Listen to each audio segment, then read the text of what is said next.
Welcome, everyone, to the Sickos Committee podcast. This is our podcast for the evening of October 17th, 2023. We are heading into week 8, and we are here to preview some things. First off, I want to say that I have been called out for being mean to Beth in the last podcast, and I apologize. Well, who called you out? What exactly was said? This was Bodie over on the Blue Sky. Okay. Friend of the show, Bodie. The friend of the show, Bodie. Syracuse fan extraordinaire, Bodie. Okay. And yes, I was mean to Beth. So you know what, Beth, I'm sorry. I will no longer bat my eyes and use my big smile to try to convince you not to kill me. It wouldn't help anyway. It's true. If you wanted to kill me, I'd be dead already. I know that. I mean, Beth does have all those knives, so yes. And crock pots to cook me in. It's perfect. Yep. Oh, we're gonna eat the evidence like it's fried And green acres tomatoes. and acres of woods to just sort of lose you in. That's right. Oh, you do have the perfect murder situation, don't you? Oh, there's so many septic tanks we could just lose you in. Everyone heard that. That's an admission of guilt.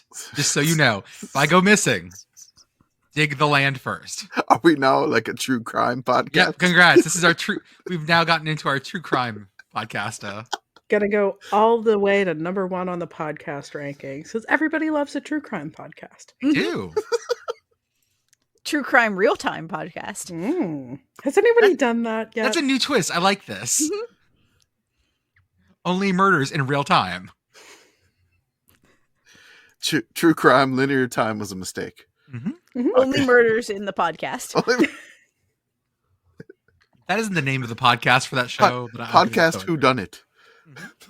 Well, as always, I'm Jordan, and with me tonight, I've got Commish, Beth, and Pitt Girl. Pitt Girl, how are you? I'm good. Happy Tuesday. Happy Tuesday. Beth?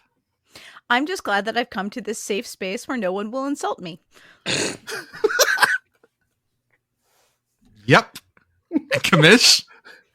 I've had one of those like comedy of errors days. Oh, good. One of the days, just basically, so the light above my shower like went out. I'm like, okay, cool. I'll change this. I gotta get a ladder because it's like a 10-foot ceiling and I can't get it on the step ladder. So I get a ladder and I go up there and I get to the fixture thinking, I'm hitting the fixture and I'm like, okay, it's a twist. Fine.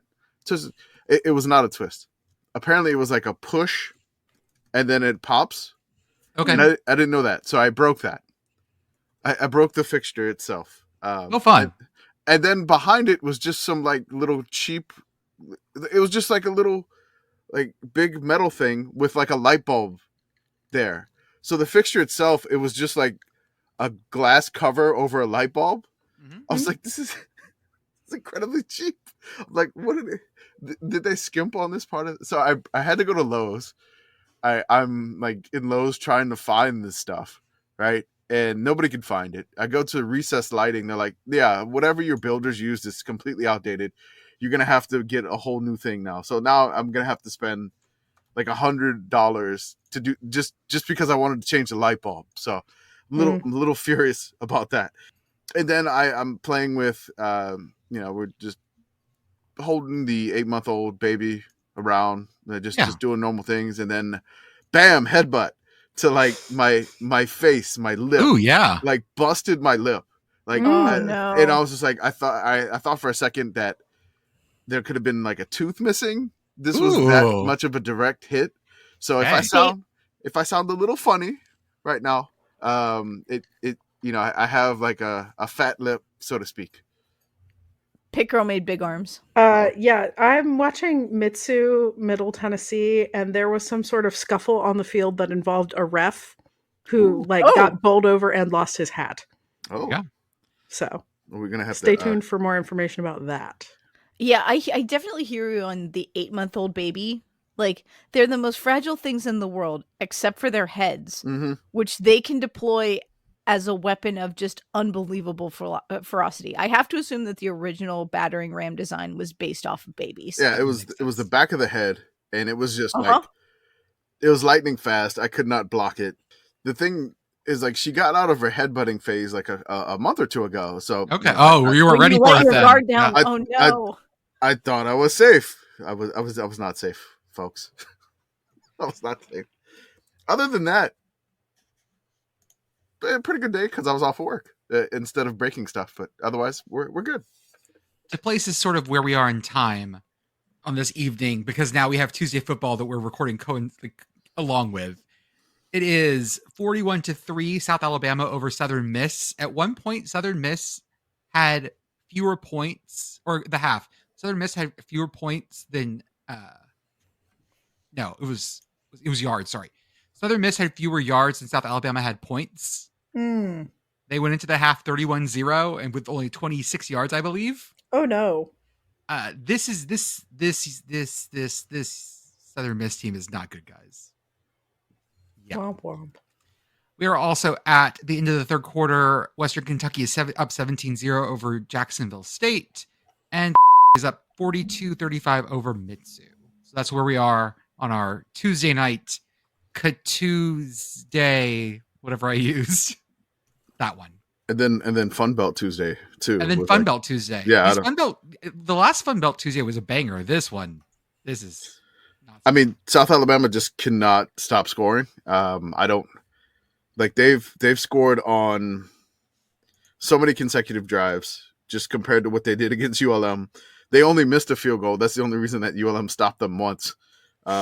Tonight they have 41 points. And as we're going right now, it's 41-3. So this is technically live. They have a touchdown.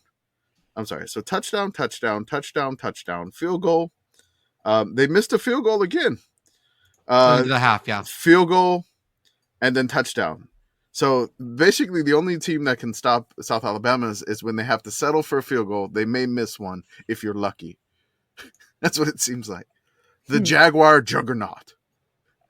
Frank Gore Jr., by the way, is their receiving and rushing leader tonight for Southern Miss. Oh, that's rough, buddy. Yeah, that's rough, buddy. So let's talk one of my favorite things to do, of course, before we get into our meat of our schedules, talk about ACC Network fun. Unfortunately, there's not a lot of fun this week. On Saturday, the 21st, we have things like ACC Legends, Bobby Bowden. We're number 1, the story of Clemson football, 81 football. We're number 1, the story of 99 Florida State football. And there's only one game on, I believe, the ACC Network this week. And it's Bowling Green versus Georgia Tech. Wait. That's an old game. Yeah, that's not right. What happened in that game? That can't be right. That can't be right. Hold up. Everyone chill out. Bowling Green and Georgia Tech? What? Has the network come unstuck in time? That was a Linear couple of time weeks was ago. in fact a mistake. Apparently wanted plans to correct. That was a couple of weeks ago. And Bowling Green won that game. Yeah, right. No, Wake Forest Pitt is on ACC Network this week. Okay, so I'm getting the wrong schedule here. Everyone chill As out. is Clemson Miami, per LSUfootball.net, which is infallible. Yeah, what the fuck is going on here? All hail LSUfootball.net. Okay, this is absolutely wrong. ACC Network schedule. This is what I get for doing work before the podcast starts. Just have to fucking do it anyways in real time. Yeah. Let that be a lesson to you. Never prepare. No. Fuck it. We'll do We're it doing live. live. That's Yeah, right. I got it up here. Oh, good. Thank you. I can read it if you want. No, I'm going to read it. This is You my do bit. it. Yours. Well, I mean, I took it over last week, so it's fine. Oh, yeah. Yeah, you did. Yeah. We have things like All Access with Carolina Football, Part 1 and 2. That's early morning TV, of course. Then we're number 1, the story of 1990 ACC football. Wow. Then they're re-showing Wake Forest, Virginia Tech. Re-showing ACC Legends, Bobby Bowden. Re-showing number one, the story of 1981 Clemson football. And then we get Boston College versus Georgia Tech and Pitt versus Wake. And then our nightcap on there is Clemson versus Miami. Miami, congratulations. You're back on the ACC network for like your 3rd week in a row. Any feelings about these games? How you feeling about Wake Forest there, Pitt Girl? I mean, they got stomped by VT. We got stomped by VT. Who knows? You did not have Mr. Villeneuve. Via whatever his name is. I believe it's pronounced North Versailles. Yeah, I'll take it. Yep. So with a new quarterback, who knows? Boston College at Georgia Tech is one of those that just makes me feel happy. That is so ACC like as hell. I don't know that Boston College has been looking better, but I still don't know that they're as good as Georgia Tech. And then Clemson at Miami. Who the fuck knows what's going to happen there? Something dumb, I hope. It's going to end. Someone's going to end this game stupid, and it's probably Miami. I don't know which coach I want to be more like upset at the end of the game. The answer is Dabo. The answer is okay. Is it? It is for me. Is it? Because I would really enjoy. What He's if Mario Cristobal steps in it again somehow? Dabo's a better quote, I would say. Like him upset, like he'll give us a better quote. Mario will just be. I don't know. Like I don't think he said anything memorable from a press conference. He'll just be really upset looking. Really, that's kind of it. But Dabo will probably provide some sort of weird saying, and it'll generate a lot of quote tweets on Twitter somehow. There's only 5 ACC games this week, and 3 of them are on the ACC network, and 1 of them is on the CW. Mm-hmm. Nature is healing. I have the CW Central PA schedule for Saturday open. Oh, go for it. Starting at 5 a.m., we have Heartland Spark to Flame, Murdoch Mysteries Rawhide Ralph at 6 a.m. 7 a.m. and 7:30, we have Help Israel and Ukraine. Okay. That's asking an awful lot there. Yeah, that's a targeted broadcast. It is a very specifically targeted broadcast. 8 a.m. to 10 a.m., we have a 2-hour block of various episodes of Jack Hanna's Into the Wild. 10 a.m. Pet Vet Dream Team, Spine Snappers and Surprises. What? I'll click into that Repeat that one again. Say that again. Say that again, please. Pet Vet Dream Team, Spine Snappers and Surprises. Season 1, Episode 4. A dachshund is mysteriously paralyzed. Keep going. It's good. It gets better. Doctors Lisa Chimes and Andrew Marchevsky have a plan to get it walking again. A 50-year-old alligator snapping turtle must be brought in for a checkup. Think about how big that fucker must be. Jesus. I'm just imagining Pet Vet Dream Team, Spine Snappers. I'm just... Spines, comma, snappers, comma. Okay. He's not a chiropractic, okay? Okay. I mean, I had an image of like the Dream Team from 1992 in my head, and Charles Barkley was performing spine snapping routines. I'm gonna come over, adjust you. Your back For the love of God, don't take your dog there. Your dachshund. A mysteriously paralyzed dachshund is like. Is it really mysterious? Yeah. Your dog. I took my dog home and it's a right angle now. Like, what's the mystery? Your dog looks terrible. Okay, Charles Barkley, pet detective is something I did not know I needed.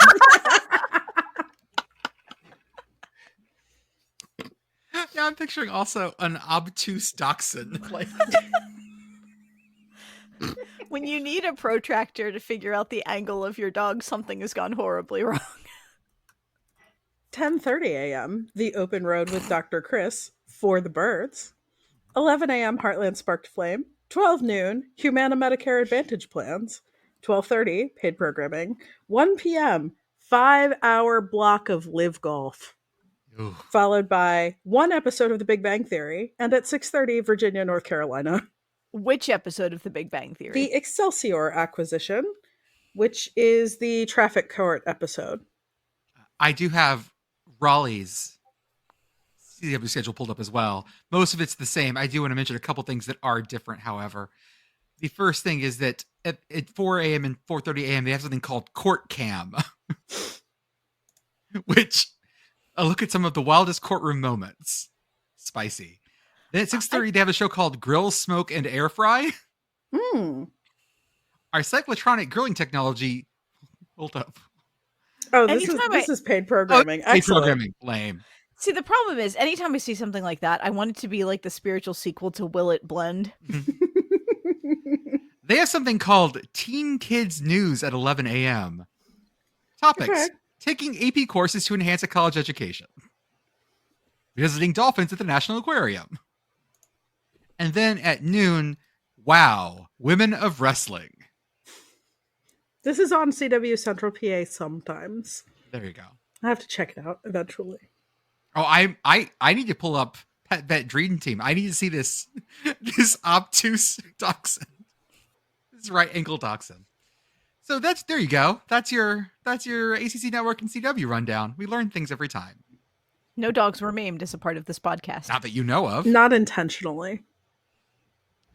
On Wednesday for football, we have 2 games. First off, FIU at Sam Houston at 6 p.m. And then New Mexico State at UTEP at 8. This could be Sam Houston's first win. It's at home. They get an FIU team that is beatable. UTEP showed us that. The big question here is, can Sam Houston State get the win? But I believe so too. The more interesting one, however, is the New Mexico State at UTEP. This is the 100th game in this rivalry, which is really insane if you think about it. I'm going to do a thread tomorrow about some of the wacky hijinks these schools have gone to. I remember covering UTEP for this podcast. That was when some UTEP person went over to New Mexico State and fucked with their cattle breeding experiment. And I forgot about that. Yeah. And so there was lots of spicy thefts and explosions and cattle breeding gone awry. we love an explosion. We love an explosion. Sorry, let me. I believe we made semen tank jokes. Well, We did. We did do that. So the thing that you saw with the ref, Pitt Girl, in the game, yeah, I have video of it. It is in the Discord, not in the podcast chat, but still, it's there. Basically, the ref got mixed up in a scuffle, and he popped up like he was ready to fight. Let's see. I'll share it with everyone so we can get some audio. We scrapping. Go. They're going to try and grab 26 and force him to touch the football thinking that's a fumble. It's not. It's not a fumble. Whoa. And he's up. Oh boy. Get him some pads. Shout out to the Mitsu player who just gives him his hat back very casually. He looked angry enough. I wouldn't want to fuck with him. No. Definitely not. And you notice that like everyone in that fight immediately realized that they were not nearly as about it as that ref. Yep. Like that fight dissolved instantly where they're like, nope, he's about to take that to a level where we dare not follow. So someone in our Twitter asked if we ever made predictions about games, like scores or whatever. No. And why would we do that? That's just, this is an entirely vibes based thing. Like we pick games based on vibes if we pick things at all. It's more like, this is going to be weird and interesting. Gentle listener, you expect us to think real thoughts on this podcast? Yeah, no. And remember them later? I remember at the beginning of this season when we all made predictions. Do any of you remember any of them? No. We did that? No. I think I predicted NC State to be 9-3 just to go out there, and I'm definitely wrong on that. I believe I said that. Oh, that's right. One of our things was predictions. One of our options was this, right? They are eternally destined to be 8-4, and you cannot convince me otherwise. Maybe 7-5. Sometimes they're 7-5. Yeah, no, like that should go to people who have like actual expertise at things. You don't want that from us. Yeah. You want other things from us. Yeah, you want to know what fast food restaurant is closest to Vanderbilt Stadium? It was a Wendy's. That's what you want to know. Right. That's right. And our hottest imaginable semen tank takes. That set of words is so awful. Podcast You can't hear them, and you can't hear them on any other podcast. That is true. So for the, is it Battle of I-10? Is that the official name of the rivalry? Yeah, Battle of I-10 is the official name of the rivalry. I kind of wish I was there. I had time off to take it and to get out to El Paso for that, but I just could not line up childcare, which it's a bummer. I'll just say that. I wanted to be out there, so I'm bummed that I'm going to be missing it. I wanted to go there for the 100th anniversary. I am going to do everything in my power to make sure that we can do it next year. Like we had some time off. My wife changed like jobs, like changed like positions within the company, so she lost some of her PTO, and this was one of the ones that she lost. So she's mad that she's just like, after I ate all the red and green chilies, Mhm. she's like, you cannot go to New Mexico without me again. So we just did not work that out. And I'm basically, I'm not going to leave. Like, I got to go to Pocatello earlier. I am not going to leave my wife. That's a good answer, friend. With two kids. Nope. Even though it'd just be for a night. Doesn't matter. I'm not doing it. So I will watch from home and just. And hey, maybe they'll have to forfeit, and next year will be the 100th anniversary of the Battle of I-10.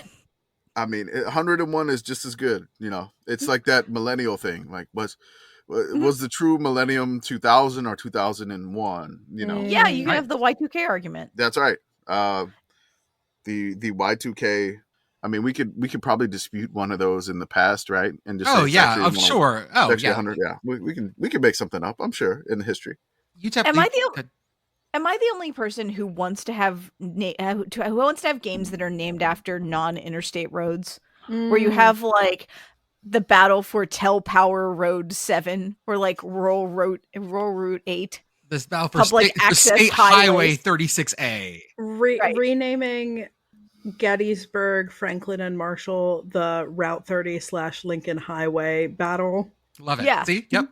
Like, I want to find the most obscure road that goes between two places and rename the rivalry that. I like this. Like the battle for Hummingbird Lane. I think when we talked about Yukon UMass, there's like a historic name for Yukon UMass from before Interstate 91 existed, but I might be making that up. I gotta figure this out then. UTEP leads the series 59-38-2. The longest win streak in the series is 8 wins for UTEP. That happens between 2009 and 2016. Largest margin of victory in this series was 92-7. UTEP beat New Mexico State in 48. This has been a pretty close rivalry. Like, considering a lot of rivalries are very one-sided in college football, this one's pretty close for over 100 years. And yeah, like, congratulations, everyone. You're in the same conference for the first time, and since the border conference, I believe. It's impressive. Definitely. I wonder what it was called before, like, Interstate 10 was built. I'm sure there's an access road. Most of those. I mean, it looks like Farm to Market 478, and then it turns into 20, and then the 375 when it crosses the border. So this one has like a border, so like as soon as you cross the border, like the road is called something different. I love like the Texas roads here. That's like Farm to Market Road. Mm-hmm. FTMs. Like, okay, whatever that means. Back in the day, this was a Farm to Market Road. I'm like, okay. The other interesting about this is it's one of the few games with 2 trophies. Mm. They play for the Mayor's Cup and the Silver Spade, which is a tribute to their traditional agricultural and mining bases. Are they both awarded for victories, or is one awarded for just random criteria? Both victories. You get both of them, unfortunately. Okay. It would be cooler if you had like a separate one for just random things like best uniforms. Most punts. Mm-hmm. Breaking news: South Alabama just scored another touchdown. Jesus Christ! It is 55-3.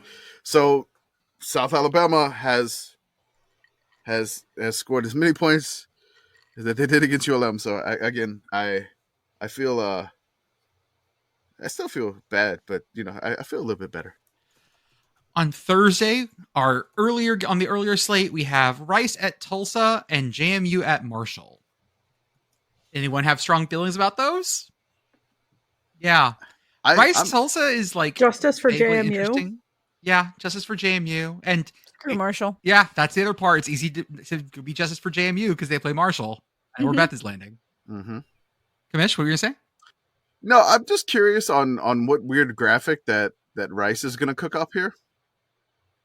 Ooh, like a bird flying into a tornado or something? Yeah. Yeah, I don't like a tornado is coming and it's a giant owl. Like they've used like the giant owl on many different things, but I'm just very confused on what type of graphic they'll have when they face Tulsa. So would it be like the owl stepping on Gus T?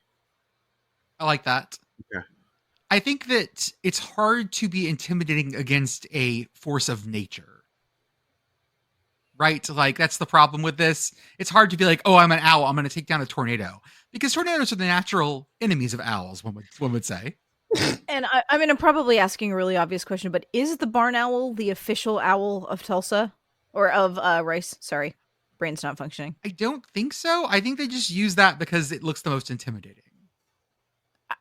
To me, it doesn't look the most intimidating, but I guess to each their own. It is a very sleek looking owl. I will give it that. And it does sound terrifying at night. So, okay. Well, let me show you what Sammy looks like. The current mascot Sammy looks like. Okay. In the chat. This is current Sammy. I'm not sure what kind of owl that is. He is a great horned owl. That's a great horned owl. This. Yes. Okay. Yeah, because he has angry eyebrows. Oh, is that a great horned owl thing?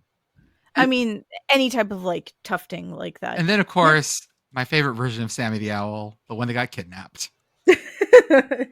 I'll never stop loving this photo because it's the Rice Owl with a gun and one hat on each of his little like eye humps when he got kidnapped by Texas A&M.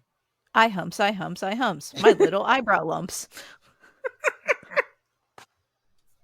Shout out to Rice Computer Science, which sequenced the genome of the great horned owl. There you go. Well, today I learned something wonderful. Hooty hoomst. Also on Thursday, and I do want to say that these are One second. Whoa. Yeah. What is the owl wearing around its neck? Is that like a scabbard? It's a sword. There's a saber over there. Okay. Yeah. All right.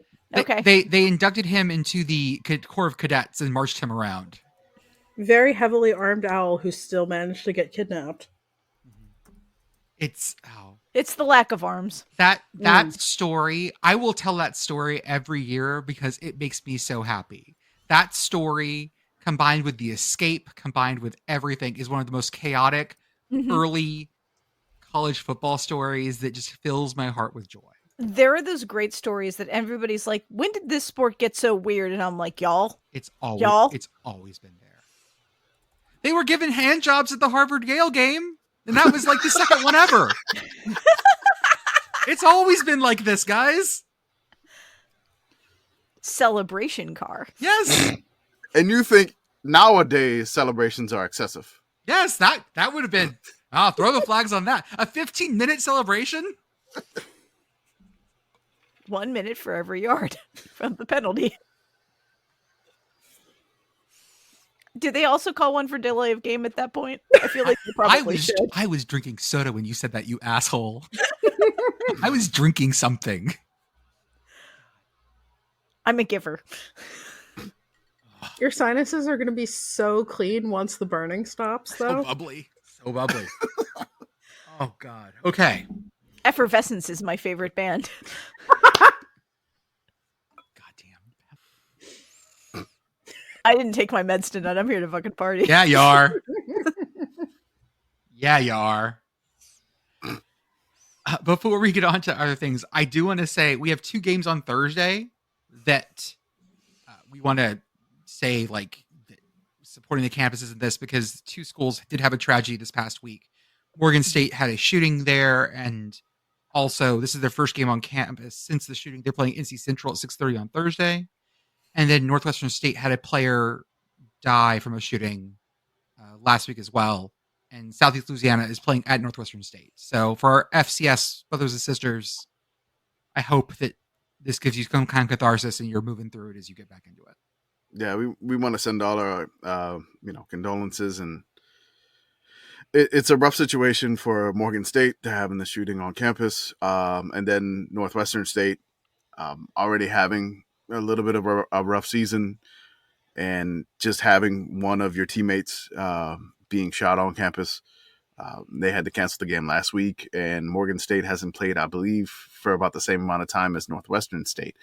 So I just want to extend all our heartfelt condolences to both of those campuses, because it is just, a senseless tragedy, and we hope that these football games can give some sense of normalcy returning for both Natchitoches and I believe Morgan State is in Baltimore. It is. Yeah, and so I just both of the campuses, some sort of healing by these games. I know it's going to be incredibly emotional, and they are both on Thursday night. So just keep that in mind. And everybody here in the podcast, we just sending out our love and just prayers for the family and everybody involved, and just hoping for the best at this point. Mm-hmm. On Friday, we really only have one game. That's it. One game. And it's SMU at Temple? Yep. Mountain West Classic. Where's the Mountain West? Yeah, where's my soothing Friday night Mountain West game? SMU Temple. But that's not. It's pre-realignment. Oh, you're right. You're right. Pre-alignment. You know what? You could have said that, and I don't fucking know. Maybe they were in the Mountain West at one point. Maybe they were in the WAC at one point, probably. No, I like this as like Beth is one of the oracles from the Minority Report, and she's just telling us what will be. By the way, thank you to the Mountain West Conference website that gives the kickoff times in Mountain Time. Hell yeah. That's some dedication to your shit right there. I love it. Thank you. I can't decide which one of the fates that I am in this thing. If I'm able to see the realignment future, never mind. I'm probably Atropos, aren't I? I think Yeah, you're the one clipping the fates. I'm pretty sure. Yeah.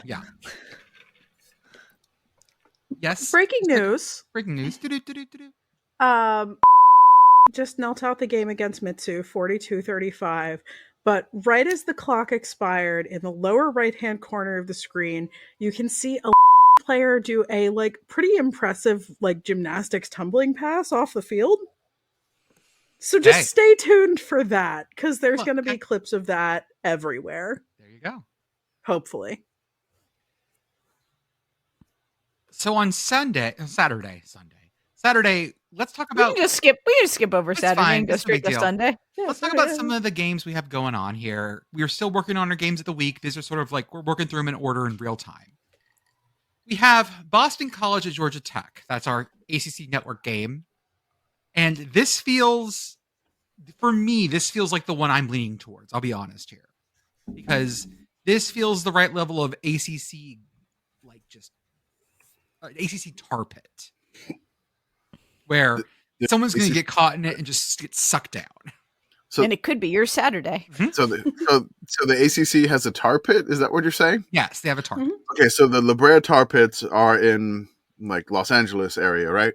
Big Ten country, yes. Okay. Where are the ACC tar pits? We have to have one of those here somewhere, right? I mean, I'm sure we do. I'm sure that we do. They have to be. Yeah, there's Pennsylvania tar pit. Tar pits of the world. Ooh. Tar pits of the world. We're going deep here. There's a whole tar pit trail in Center County. Oh hell yeah!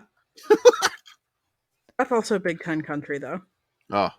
There's tar pits at forts in Lawton, Oklahoma. Okay, I gotta go visit those tar pits. The McKinley Tar Pit, a super fun site. Ooh. It's just, and they named it after William McKinley, and it's just north of us. Great. That feels correct. And when I click on it, I get an EPA site that says, "Oops, something went wrong." Yeah, no kidding. It's a super fun site. You absolutely did. Congratulations. There's our ACC tar pit. Shout out to William McKinley. Never shout out William McKinley. Don't do that. Why not? He said shout out, not shot out. So two things can be true. So this is one that I already like enjoy. Like this game feels correct to me. Sell me on this particular vintage. I mean, you have two teams here that are capable of such vastly wild things. Georgia Tech loses to Bowling Green, beats Miami.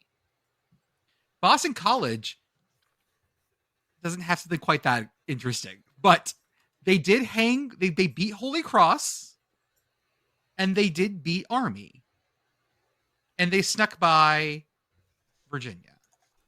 I feel like this is going to be a close, stupid game. Is it in Atlanta? It's in Atlanta, even better.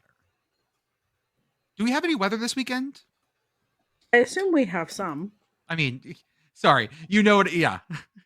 When I say do we have weather this weekend, I don't just mean like weather. Does it Wait, exist? does weather exist? Yes, there's weather. It's all around us at all times. I hate you so much. See ya. Atlanta. Let's see here. What are we looking at Atlanta this weekend?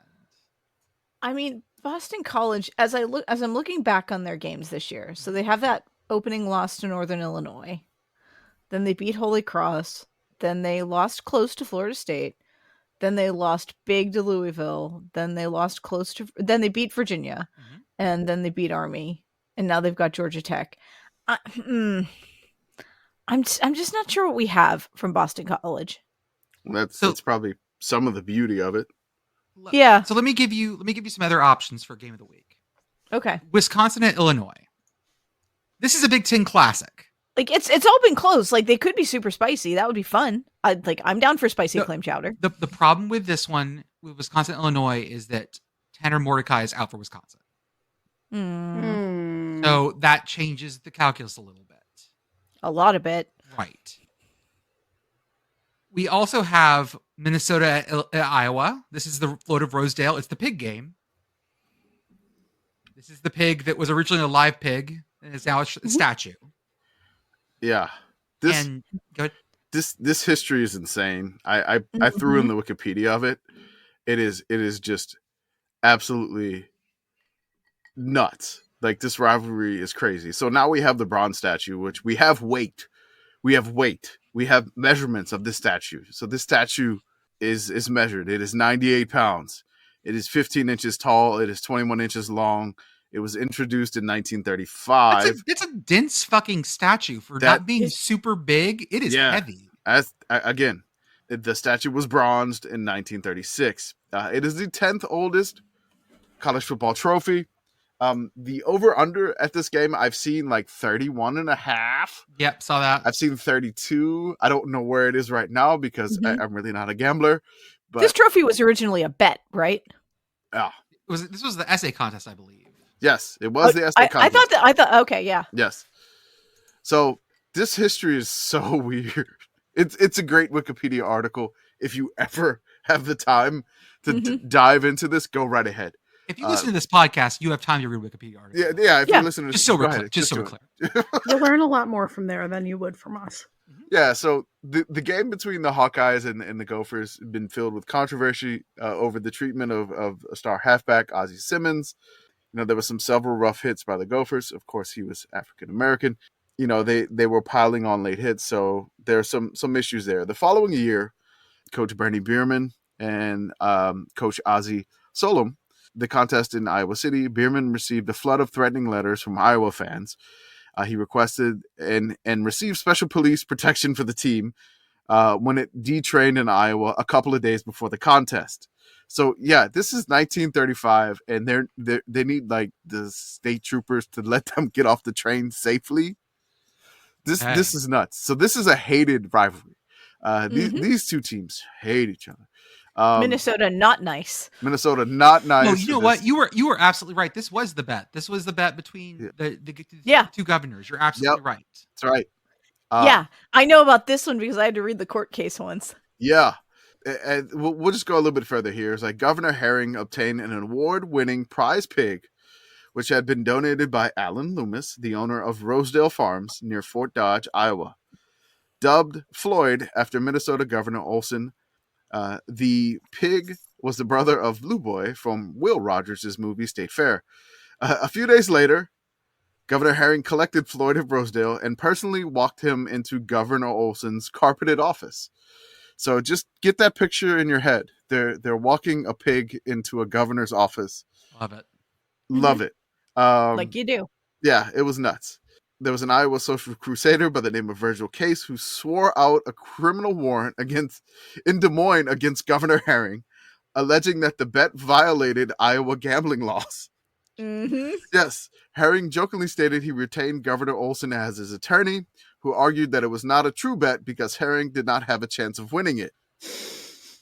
Yes, this is Damn. it's just ridiculous. However, Damn. an assistant attorney general convinced a judge to dismiss on jurisdictional grounds because the bet had been made in Minnesota and Iowa City beyond the local court's jurisdiction.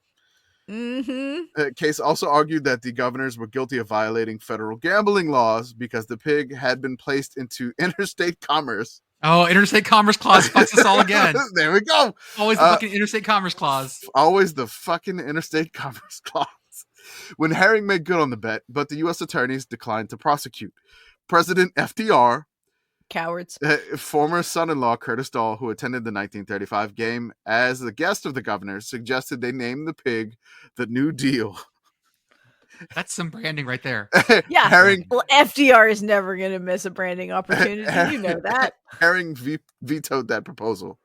So the aftermath of all this, Governor Olson later offered Floyd up as the grand prize in a statewide essay writing contest. There's your essay. There you go. Right. Which was won by 14-year-old Robert Jones. However, Floyd ended up on Donald Jeerdrum's family farm. Unfortunately, the living Floyd of Rosedale wasn't vaccinated, something that came to a surprise to Jeerdrum's father. Because he didn't trust fucking Fauci.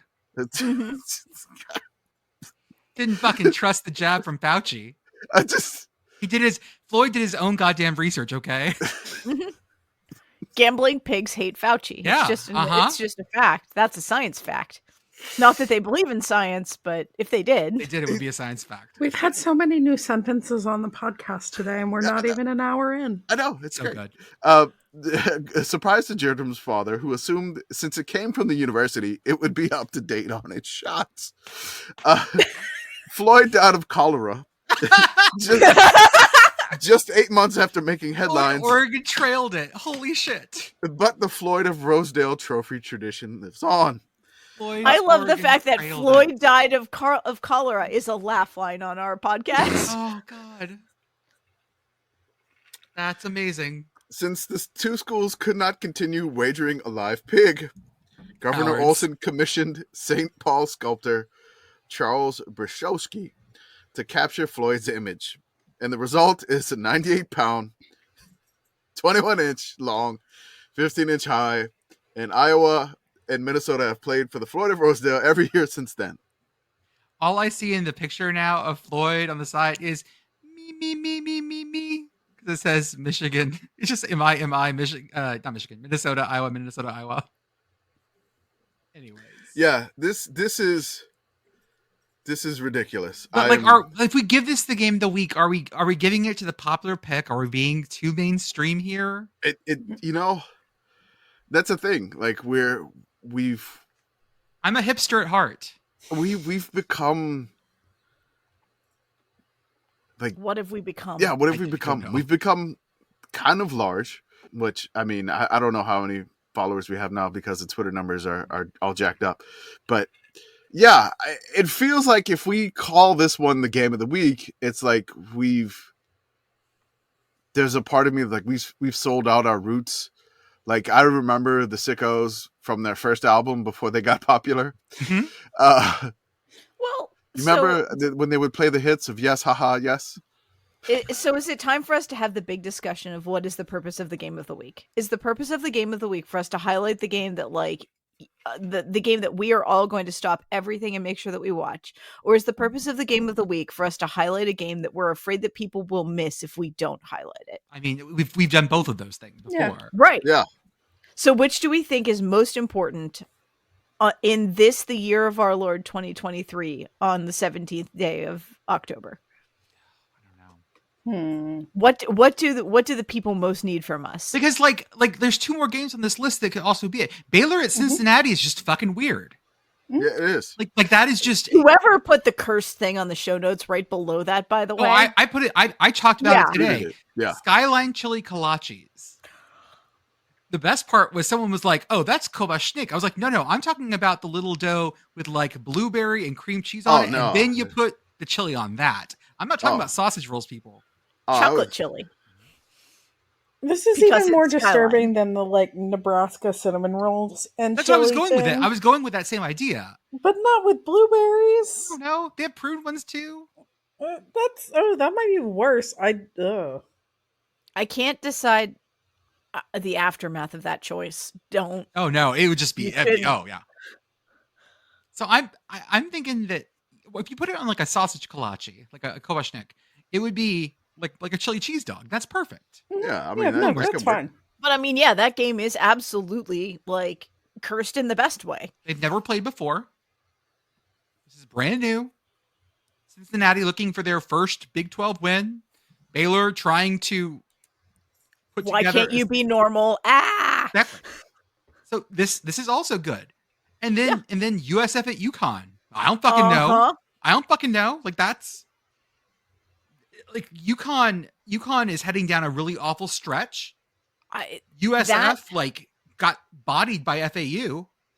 I don't know. And they gave up a ton of points to UAB. I have no idea what's going to happen. That's like Baylor, Cincinnati, and USF UConn for me are both at that beautiful confluence of like we're starting to enter into the part of the season where desperation is going to take teams that already do stupid and start ratcheting up the stupid now. It's true. To previously unseen levels, and both of those games are beginning to like tickle my fancy for that sort of thing. Like I think both of those could be very, very fun in that regard. Does Georgia Tech need this win to get to a bowl?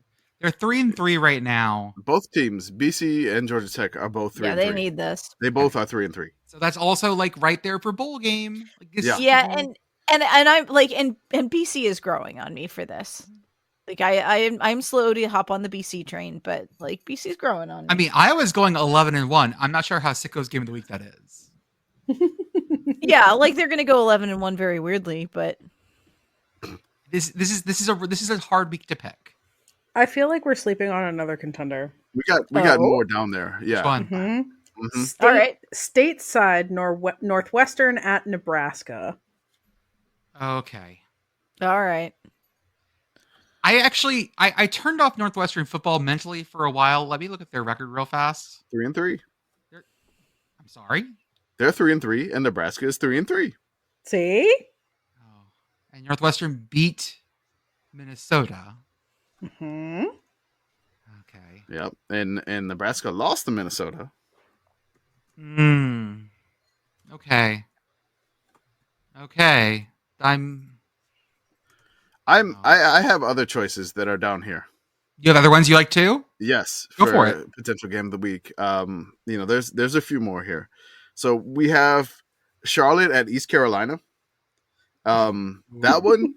Ooh. East Carolina must hate their lives right now. God.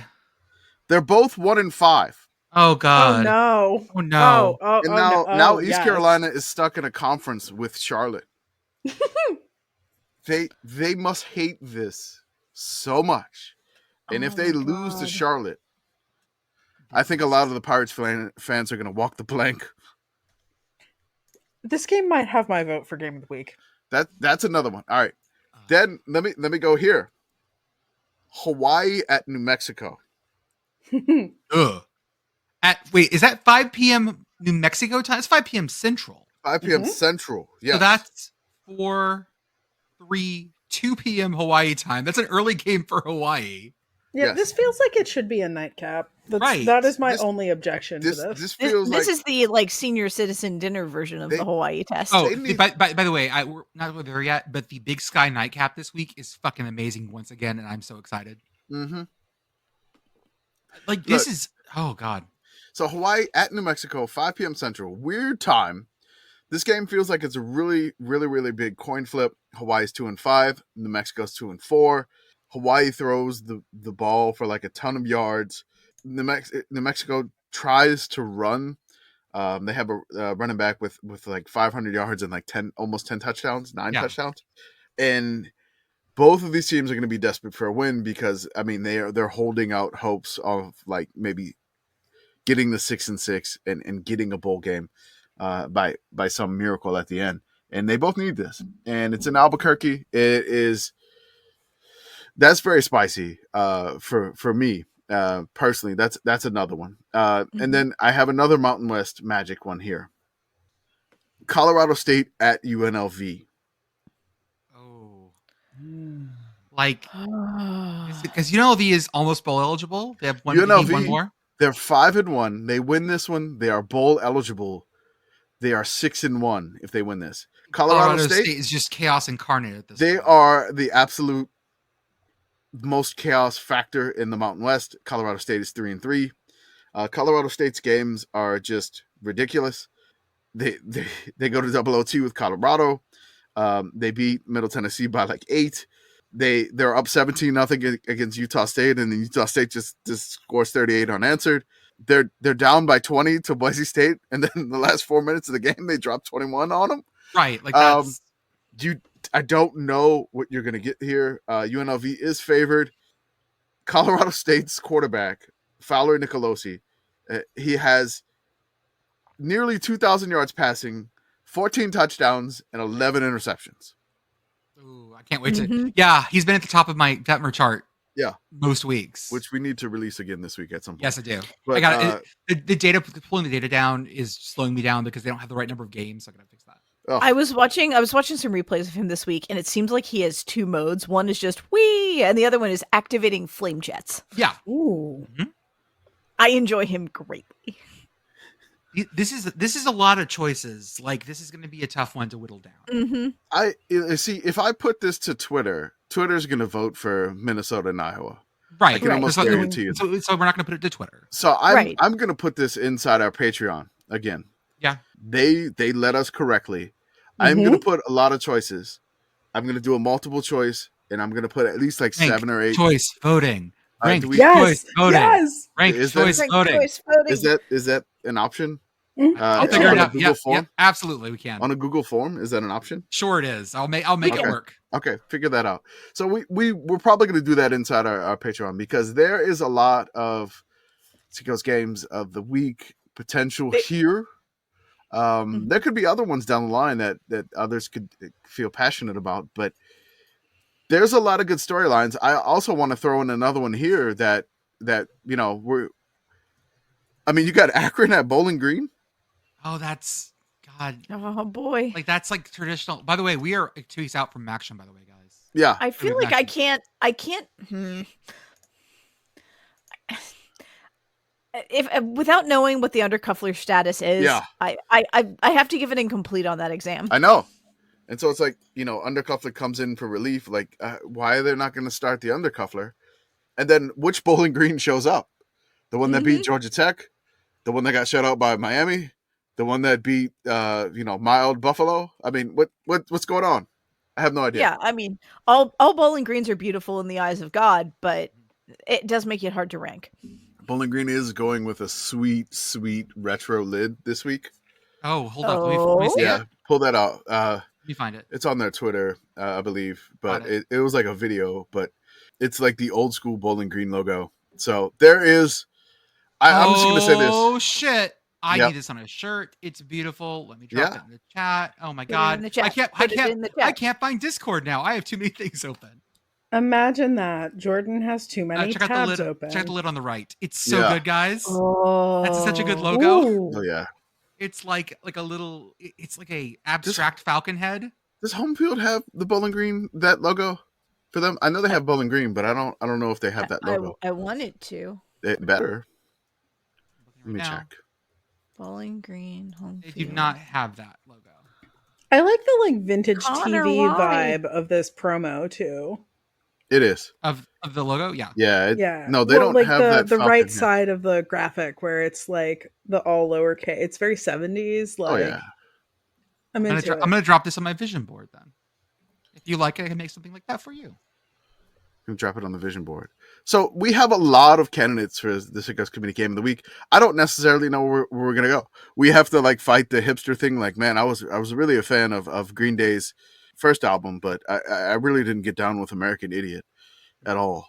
Yeah. Well, and it doesn't mean that we don't vote, that we don't go with the Iowa game sometimes, because there are times when it's the right call. Yeah.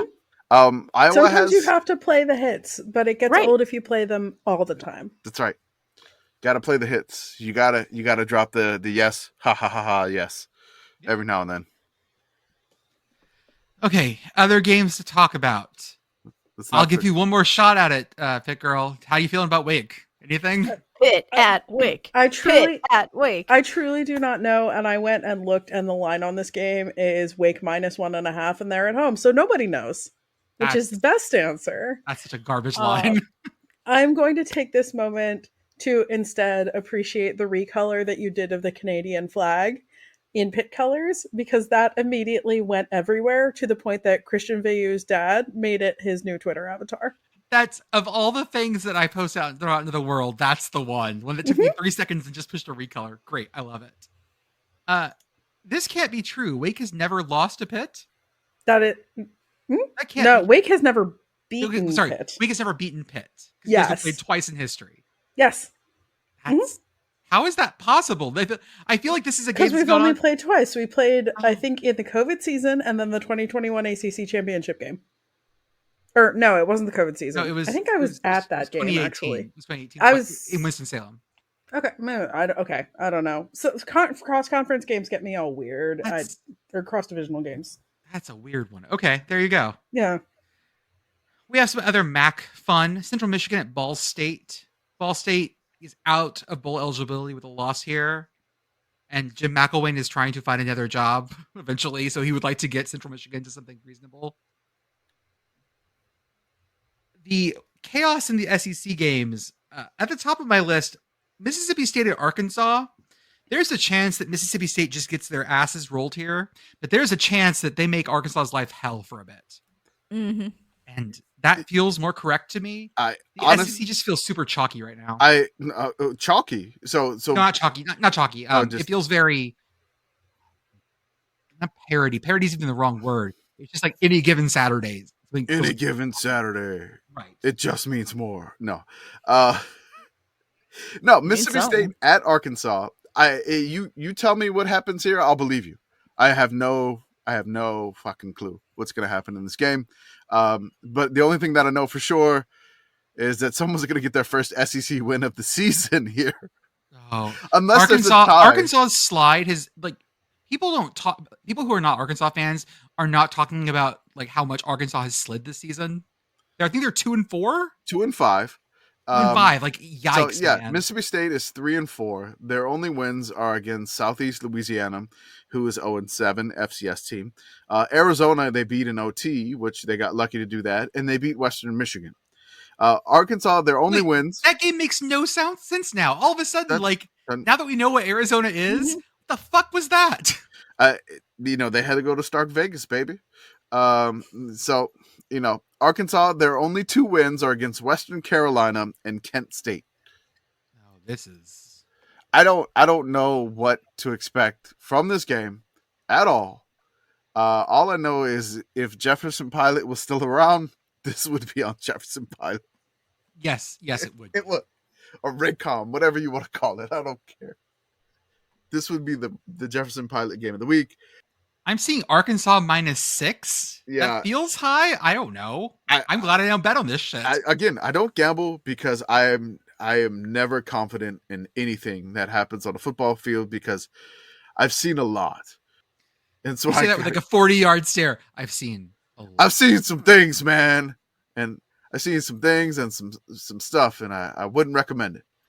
Yeah, but I do kind of think that Arkansas -6 feels about right to me, actually, because Arkansas hasn't been able to put wins together, but KJ Jefferson is still good, and they had a minute against Alabama last Saturday. I could see that.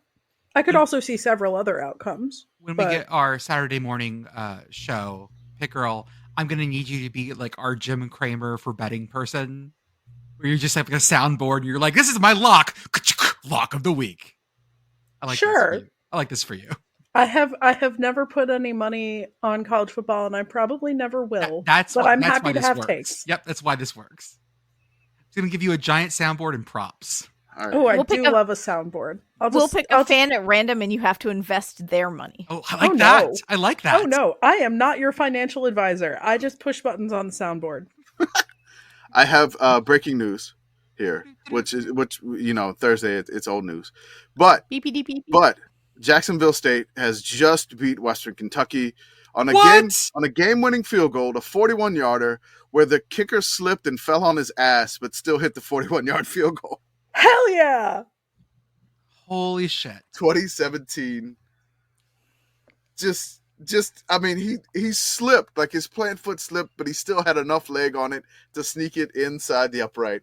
Won it 41-yarder, won the game 20-17.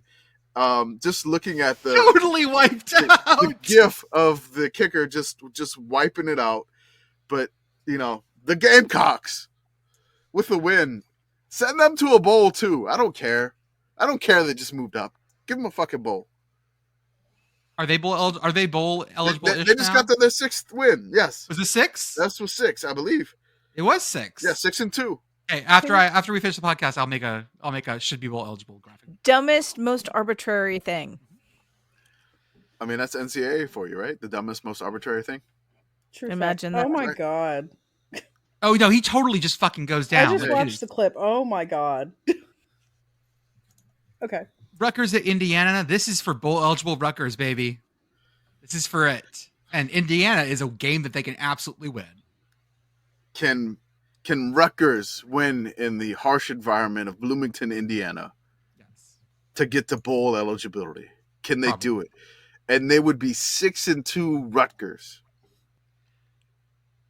If I told you at the beginning of the season, Rutgers has a chance to be 6-2, what would you have said? You're a fucking liar. There's no way at this point.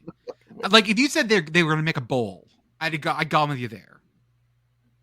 But being in the Big Ten East and being 6-2, it's because they haven't played the majority of their East schedule yet. That's fine. They're not in the shit yet. It's They're gonna rattle off like 4 bad losses in a row. It's the September Maryland effect. Yes. Or like Tennessee's schedule is always very front loaded because, oh Christ, Rutgers closes the season. Here's the schedule for the close of the season after Indiana. It's Ohio State at home, at Iowa, at Penn State, home against Maryland.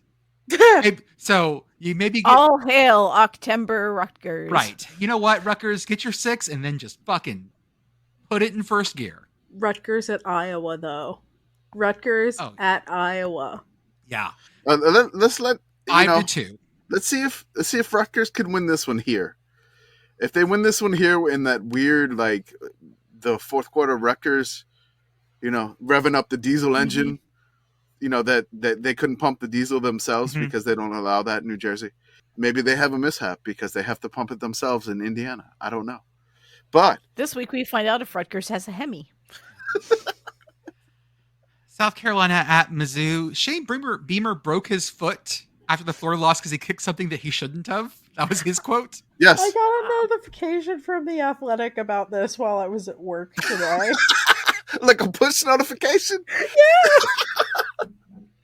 This reminds me of the story you always hear from the Lord of the Rings filming when Viggo Mortensen like absolutely kicked like an orc head or something and broke his toe. There you Here go. it is. Yep, that's a Proof. notification. Beamer broke foot in frustration. South Carolina coach says he kicked something he shouldn't have kicked after loss to Hey, Florida. Athletic, thank you so much for pushing that one. That's what you need. That's great. What do we think he kicked? It had to have been like so it's clearly something that he thought would have more give to it. Right? Something that he didn't think was so it was probably like a heavy bench. Something that was like bolted down that like he didn't think was bolted down. So like what would be on the floor in the locker room or something that's like on the pathway to the locker room? Because like he didn't tell us what he kicked. And I feel like that's a lot of information. Like what if he kicked? I mean you could kick a door, that's fine. Maybe like a Gatorade container that's on the ground. That wouldn't have been smart. But I could see that happening. Like a chair, he wouldn't have broken his foot or broke a bone in his foot. He just goes and tries to haul off and kick a kettlebell. Like that's also I really want part him, of it. like, like those carts that they have, like just like walking down the tunnel. It's just like one of those like carts, and he tried to kick a tire, and he accidentally like kicked the metal part of the cart. That's also an option. Yeah. So like the cart that Urban Meyer was eating sad pizza on, he tried to kick the tire, but he mistakenly kicked the back of it and not the tire. Additional quotes regarding this Okay. from The Athletic. Beamer joked that he didn't get a lot of empathy from athletic director Ray Tanner, who, quote, died laughing when he told him about the injury. Quote, the problem for Saturday's game will be not being on any kind of pain medication, Beamer said with a laugh. Quote, we'll be faking punts from the 2-yard line on 4th and 30 because I'll be loopy if I'm on pain medication. So we've got to make sure that I fight through with no pain medicine and I'm focused and I can make calls. But no, I'm good. Pain meds. Better pain idea. Pain Better meds, idea. pain meds. We're gonna get you the good stuff. Get him We're the gonna good send stuff. you out there. Get Shane Beamer the good stuff, and we want him the coach on the good stuff. We're going for it. Coach is second down. We're going for it. Hey, it's first and 15. We had a false start. I think we should punt. We're punting We're right gonna now. punt it right now. I We gotta play. I don't think this is gonna go. We gotta play a Field field position. Do it. No, we have to Listen, watch. We have to watch this game. Do it for intently. Commission Me. So give us a box score we need to read out loud again. That's right. We need the puntfection. Beth, how are you feeling about Oklahoma State at West Virginia? Are you going to this one? Bad. Are you going to this one? Of course I am. Of course you I'm are. stupid. Cool. So okay. If you get the chance, Oklahoma State's football team's walking in. Mike mhm, Gundy's ahead of them. You get to mhm. yell, Mike, I'm 40.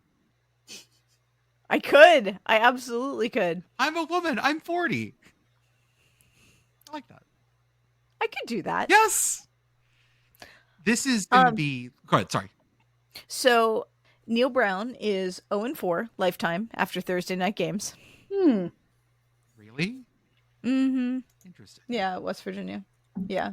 He's never won a Saturday after a Thursday night game. Wait. Okay. So he's never won a Saturday game after a Thursday game. Correct. So Neil Brown actually does have Werther's original. He has some in his pocket, and the Saturday, after the Thursday game, it just ruins his schedule. And Neil Brown, we gotta get him maybe some sugar-free Werther's. I don't know. Maybe that'll help him out. Yeah. Yeah. Could. This game isn't the ideal time for West Virginia weirdness. The 2:30 slot seems to be y'all's like magic weird spot. It's a very weird time. And guess what, kids? It's homecoming. Okay. It makes sense that it's homecoming because they haven't actually been home for a game in about a month. That's right. This was the big month long gap, wasn't it? Mhm. Yeah. Yeah. We haven't been home since late September. So it's been a minute. How does Puddles vibe on this game? Have you talked to him about this game? Oh, he's feeling great. Good. He's feeling frosty. Hell yeah, Puddles. He is all a froth. Like, this is gonna go great. I really love that we call your dad Puddles. It's Yeah. it's awesome. Having met him, it's appropriate. Okay. Mhm. Perfect. Yeah, Puddles is certifiably brilliant and is going to be killed walking across the street someday. And I've come to peace with this. I love him dearly. He and I have that in common. I'm pretty sure. Mhm. Not the brilliant part. I'm not brilliant, but I will definitely die walking across the street one day. Someday I will tell you guys the jet ski story. Oh Jesus. Texas Tech at BYU. They're selling Cougar Not Tails. on the podcast. No. They're selling Cougar Tails with bacon. Yeah. It's a Cougar Tails limited with time. those long donut What? things they have. Limited time. Describe. There's a Look at- picture in the show notes. Look in the show notes. Yeah, but I don't understand what that, like, that could be a breadstick. I can't. So it's kind of like a maple donut, but like a Yeah. tube, I believe. Hold on. Okay, Cougar so tail. like a churro. No, it's a Like donut. a long john. Like a long john. I'm Eclair. thinking like an A what? eclair, but without the stuff in the middle. A long john. So it's like pot au choux dough. No, I'm gonna guess this is probably more like just like regular donut dough. Long. I have no idea what a long john is.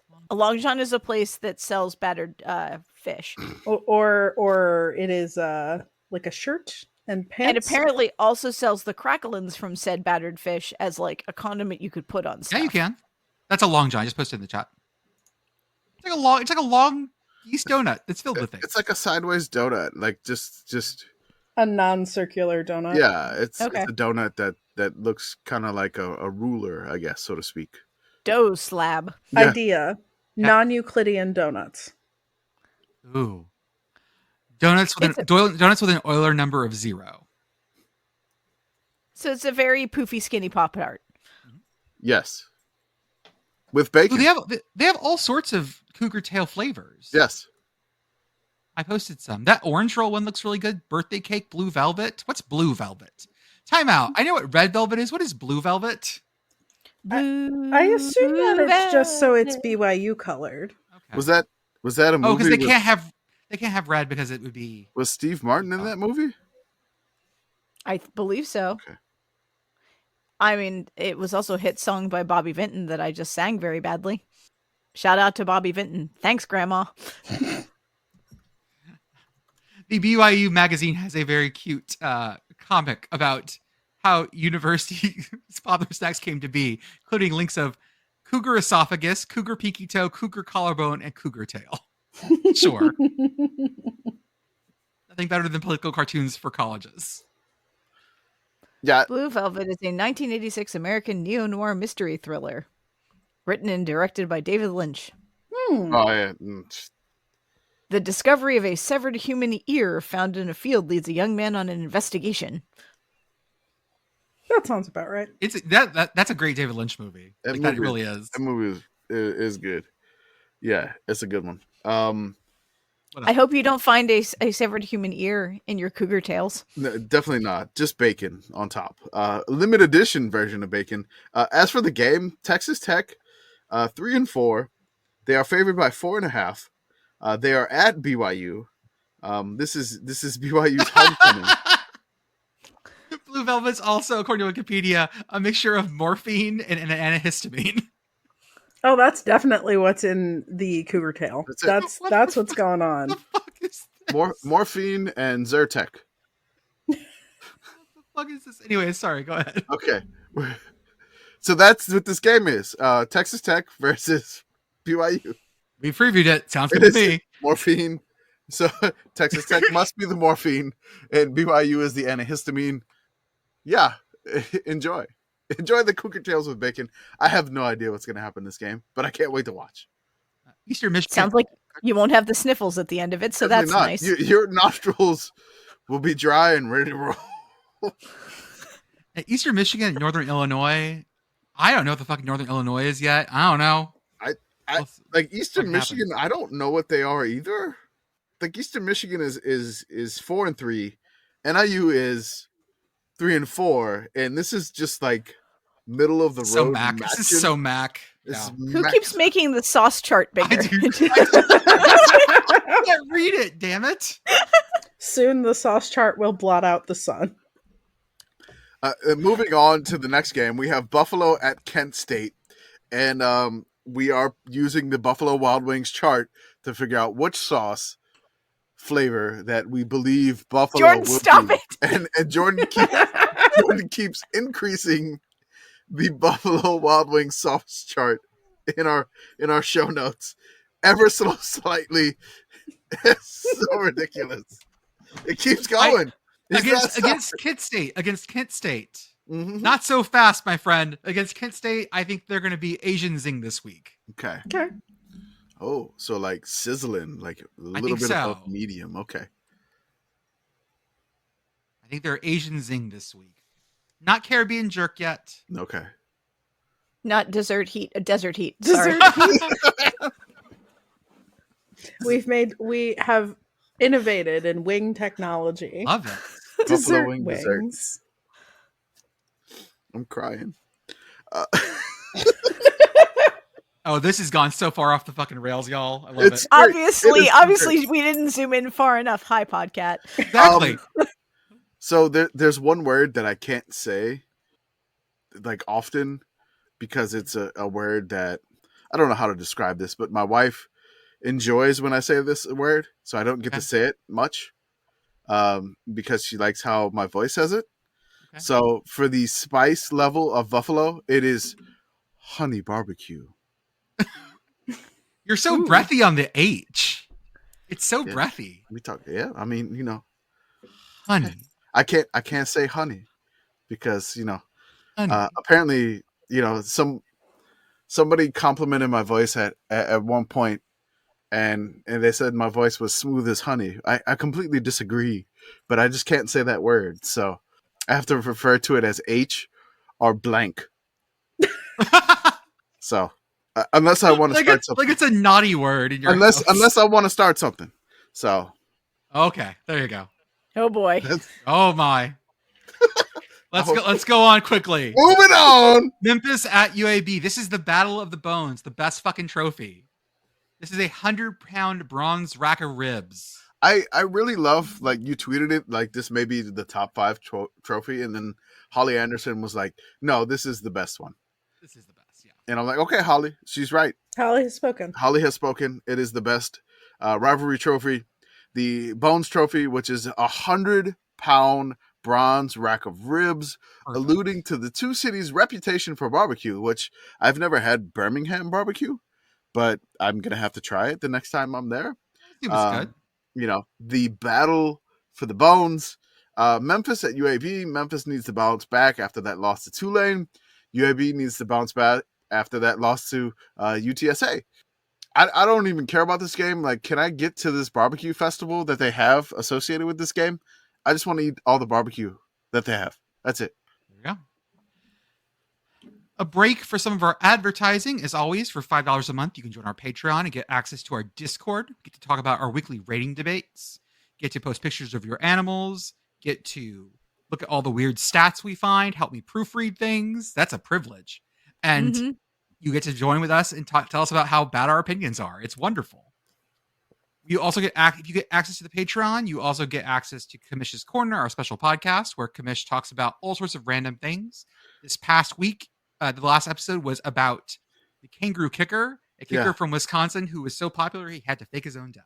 I got another one coming up, which it's a tale of two folks. One is associated with football, and then another one is how he got the nickname. So there'll be one coming up, and I have that prepared. Hopefully we can get it out this weekend too. Sounds good. We have our merch store at sickoscommittee.org. I've got a couple new things up there as we speak, and we will have more of them going forward. So if you like some new merch ideas, things like that, we have them up there. If you ever see something you like, just send it to me, and I'll work on it. Shout out to Message Board Geniuses podcast. They always go to the places that we absolutely refuse to go because I cannot do that to myself. The couple times I've done it live, I've actually gone crazy. And this week we've had some wonderful things, like someone saying that Texas A&M was failing because they farted too much. Yeah, their diet was too much and it was causing too much gas, gassy. And they would fart on every play. Jesus Christ, man! We have our Substack where we're talking about our Sickos synopses every week. We do our recaps where we do them in old-fashioned style. And lastly, as always, our partnership with Homefield Apparel. Use offer code yes for 15% off your first order of the softest, most comfortable collegiate apparel you can imagine. I'm wearing tonight a Northwestern shirt, and I am wearing my Tulane pants. Hell yeah! Nice. I have a Miami Hurricane shirt on right now. Hell yeah! Yeah. I'm wearing the St. Peter's Peacocks pants presently, Ooh. and I'm wearing a Teal College soccer shirt. Home field pickup teal. Pick up ULM too, home field. I'm bugging ULM folks. I'm like using Warhawk Report. I'm like, hey, talk to the AD. Let's go. Get them. It'll anger La Tech and Cajuns fans. Do it. Y'all are first? Yes. Oh yeah. Oh yeah. Yeah. I promise home field, I will manage to get way more sales out of teal than you would think are possible. While we are requesting relatively small schools, Homefield, please license RIT. It'll make getting birthday presents for my dad really easy. There you go. And this week for our Sickos shirt showdown, you get 25% off. We have a Baylor shirt and we have a Cincinnati shirt. They're both absolutely amazing. I do love the old school interlocked UC for Cincinnati. It's a great logo. The Baylor shirt is on the wonderful yellow, and they're both soft and amazing and great designs. These are 25% off. Even if you've ordered before, just use offer code committee. We'll have those posted in our Twitter feed and all over social media. So feel free to pick one of those up. Totally. We have so many different schools that are still there. And, Christmas is coming soon. It's like October 17th when we're recording this. Yeah, Christmas is coming. Those shirts are there. If they're still there in your size around Black Friday, the code is still good. So, get working. If those sizes disappear, the code's gone forever. So get ordering, get busy ordering, or Miss out on the deal. Or die trying. Or die trying. That's right. What I feel like that is that like Shawshank or 50 Cent now? I have no idea. I was going 50 Cent, but either way, yeah. Okay. Okay, back to some games. We have a smattering of stuff in the second half. Smattering. Nevada at San Diego State. Nevada still needs an FBS win, I believe. Yeah, so Nevada has, I believe, the longest losing streak in FBS right now. Let me see here. I believe our friend and somebody that follows us, Brett McMurphy, which is weird when we have like actual like legit like my favorite part is that like we have like half the people that vote in the AP poll now follow us. Yeah, it's so weird. But yes, the longest current losing streak in FBS is Nevada with 16 losses straight. They play New Mexico next week, but I'm gonna go bold here. I say Nevada upsets San Diego State on the road. That's a prediction. We've done a prediction finally. I've done this. It's gonna be wrong, but if I'm right, I look like a genius. If I'm wrong, I'm like I'm an idiot and I don't do predictions. But I don't know. I feel like Nevada gets the win here. I don't know why. Sorry, San Diego State fans. Clemson at Miami. Do we know how Tyler Van Dyke is doing? So, from what we know, there's a lower leg injury, and we don't necessarily know for sure if he's going to play or not. So, this one kind of, like, if everybody was healthy, I feel like this could have been a top 10 potential Sickos game of the week because Miami's 0-2 in the ACC, Clemson's 2-2 in the ACC. They both have 2 losses. I mean, I feel like this is just like drama, which we described earlier. We'd get like some Dabo quote or whatever. But with the starting quarterback of Miami potentially being hurt, that may tip the scales, but it could make it more Sickos if Miami still wins. Oh, that might be the best thing. Yeah. Ole Miss at Auburn. This is interesting because Auburn is like a dumpster fire at the moment. You want to see a dead body? I mean, but because that's what's going to happen here. But it's at Jordan Hare, which is a hellmouth. It's not even, do you want to see a dead body? This is, you want to go to the body farm and just watch it for a while. Do we really trust like Ole Miss to just like no go out and stop? You can stop right there. All right, I don't fucking trust Ole Miss. Shout out to Alex McDaniel and Bunky Perkins. They're like no, they're ready for the ride of Ole Miss fandom. So I don't think. Yeah, so. I don't have to. These are two fan bases that like are that live that life. It's a night game in Jordan Hare. That's so fucking cursed. Oh, yeah, that's so cursed. Something weird's gonna happen here.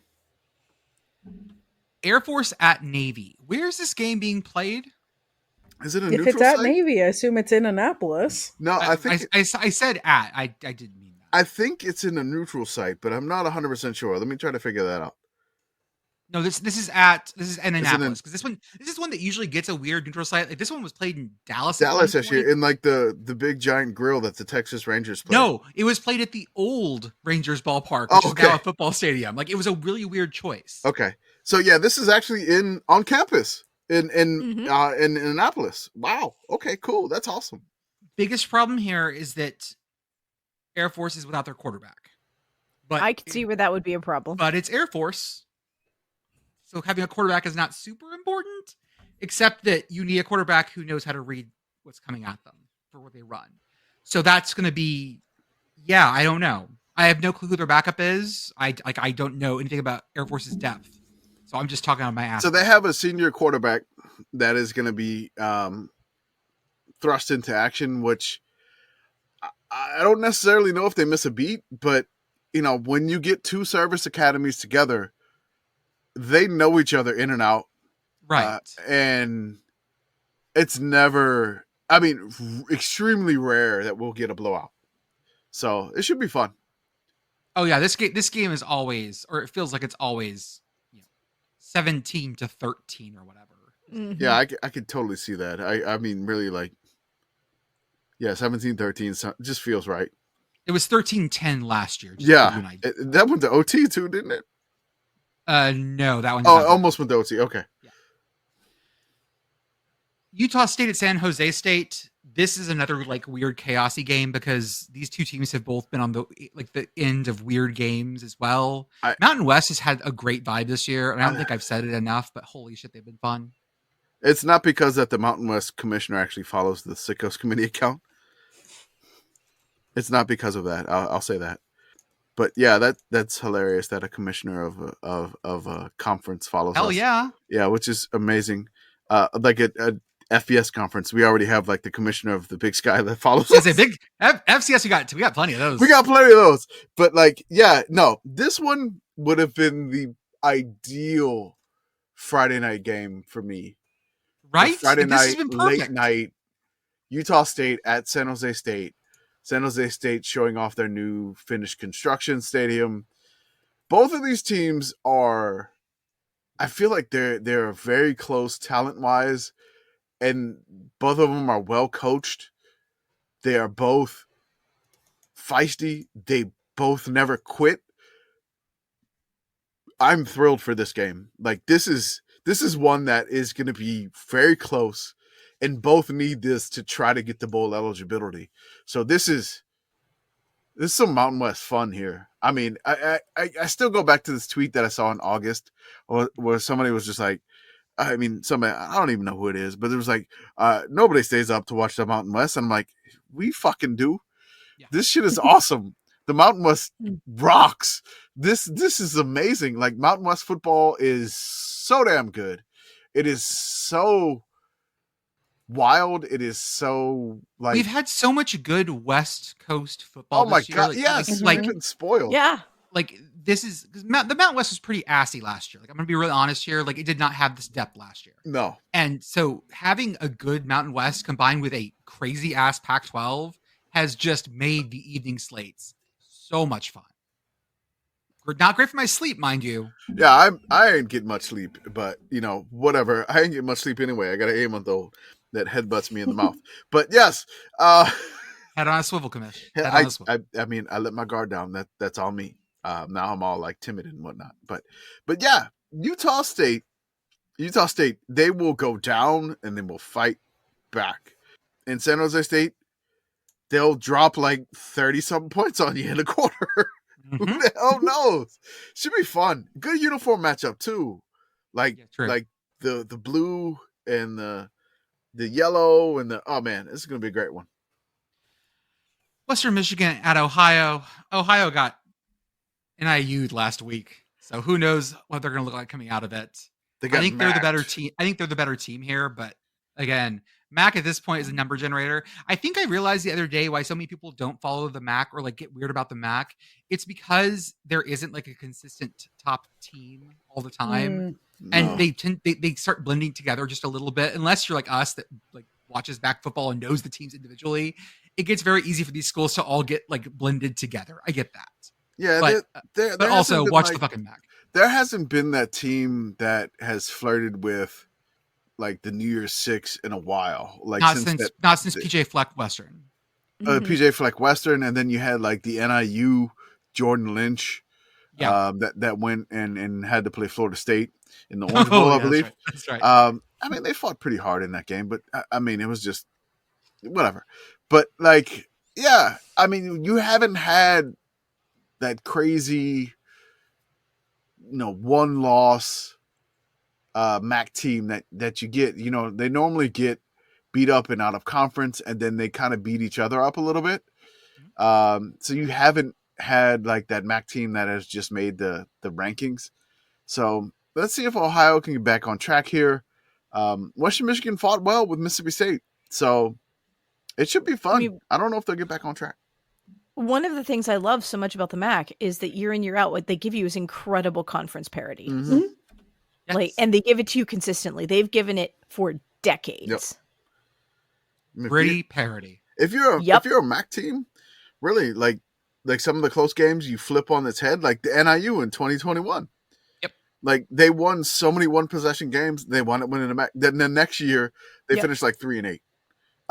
It's just anyone can win the MAC. Yeah. Anyone can win the MAC. Like, there's plenty of teams that aren't going to ever win their conference, or at least it's going to be a once in a great while. Anyone can win the MAC. Hey, Kent State, we said anyone could win the MAC. Even We you believe guys. in you. We believe in you, Kent State. They won it. And I mean that, Kent State. I mostly believe in that. They won it once, but still. ULM at Georgia Southern. Commish, how are you feeling about this? I don't know what to think at this point. I kind of Which ULM is going to show up? Well, I mean, like ULM fights so hard with App State, and then they had their heart ripped out, and then the juggernaut of South Alabama beats them 55-7. But then South Alabama, as we're recording this tonight, just beats the shit out of Southern Miss 55-3. Oh God, Southern Miss. Yeah. Now, ULM, I saw them in person. They basically nearly eked one out against Texas State. They probably should have. I'm not going to say they should have won that game. They didn't do enough offensively to put them away, and they failed with the tush push. Was it the Philly? The brotherly shove or whatever that they I did. like that. Yeah, they failed on the 1 yard line twice in the second half with that, and then I think they got stuffed on downs again. I'm like, don't do the fucking shove. You can't do the shove. You are not the fucking Eagles. All right, you are the Warhawks. You are not Jalen Hurts. You do not have fucking Jason Kelsey as your center leading the scrum.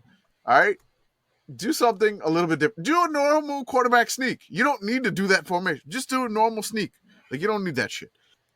They kind of fell apart the week after, but then is South Alabama machine. Like, they can't be stopped. The only reason that South Alabama didn't score again on one drive is because they missed a field goal. I don't know. And Georgia Southern, they're licking their wounds after they got really, really beat up by James Madison. I don't think ULM's pass defense is good enough. I don't think ULM's pass defense could get enough pressure consistently against Georgia Southern, who likes to throw the ball. The spread is 16-18 is what I'm seeing. Something like that. That feels right. The only thing that I can bet, I don't think. Man, I really wish ULM can pull this one off. I don't want them, if they get close and lose again, it's going to hurt so much. I would love ULM to win this game. I don't see it happening. So, I mean, basically, if Georgia Southern covers, I am beveling Gus the Eagle.